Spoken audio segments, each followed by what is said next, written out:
Hi everyone, happy spring. Today is March 25th, and I am here to answer your frequently asked questions for early spring gardening. I first want to thank all of those that asked questions on my Facebook post yesterday. I'm going to answer 7 today. The first question comes from Diane C. I am seeing bare or thinning grassy spots in my yard. Any time better than the other to lay grass seed down? The answer, actually yes. Basically, grass seed will not germinate until the soil temperature is over 50 degrees.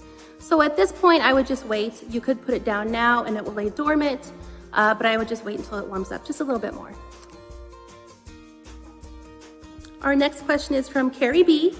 When and how should we trim various bushes and trees, such as forsythia, lilac, Japanese maple, magnolia spirea, and then after the fact, she added azaleas? Well, basically, if it blooms in early spring, you want to leave it alone until the flowers have been done blooming. Once the flowers are done blooming, you could trim that back by about 1/3. If it's a plant that does not bloom, such as a maple, you can go ahead and do that now. If there are any branches that are crossing or intersecting, you do want to cut at least one of those off to prevent any future problems. And as far as those shrubs that bloom in the summer, such as spirea, as she mentioned, and something like Rose of Sharon, you can actually prune that back now as they will bloom on new wood. Our third question comes from Brooke B. How can I tell if there's something wrong with my allium, the gladiator type bulbs? I had planted 25, only 13 are currently growing. Can I leave them there? Or should I replant other ones for next year? I would just wait. We have some out in the bed out here and they're not up yet. They actually need a little bit more heat to get going, so just wait it out. Our fourth question is from Sharon M. What are the top planter pot flowers to attract hummingbirds in this area? Number 1, salvia. The salvia rockin' series comes in blue, fuchsia, purple now I think. One of the best plants you can use. Other annuals that could go on that container would be lantana. You got canna, kufia, fuchsia, and agastache are great choices. And as far as perennials, you could either put in the ground or add to that combo pot. Foxglove is a great choice. Catmint, perennial salvia. We have the penstemon, columbine, and bee balm, of course. Question 5 comes from Patrick H. What is the best soil or soil mix to use in container garden? Well, that's an easy one. We highly suggest the Better Grow potting mix. That's the only mix we use here at the nursery. It is from Amish country. It contains actino iron, which does 2 things. Not only does it supply iron to the plant, but it also helps suppress root diseases.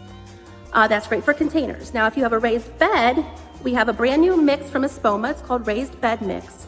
Contains pretty much everything you'll need to have. You won't have to buy this and buy a little of that. You would just need this bag, and that is available this spring. That raised bed mix also contains beneficial mycorrhizae and soil microbes. Okay, question 6 from Jamie M.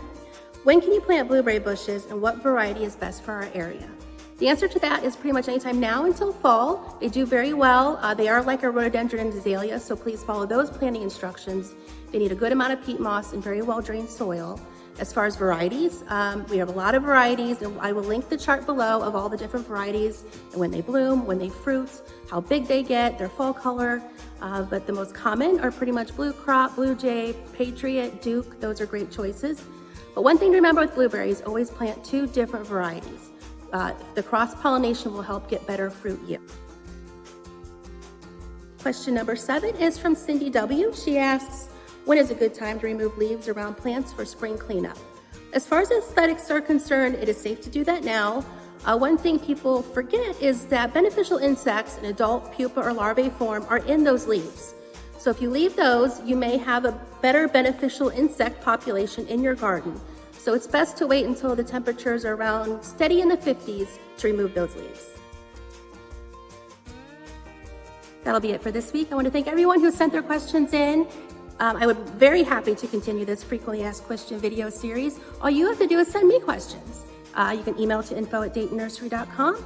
You can message us through our website, also on Instagram and Facebook. So we're closed for the next 2 weeks. I hate to say it. Spring's around the corner. We'll be here when we open again for all your gardening needs. We hope to see you soon. Okay, bye-bye.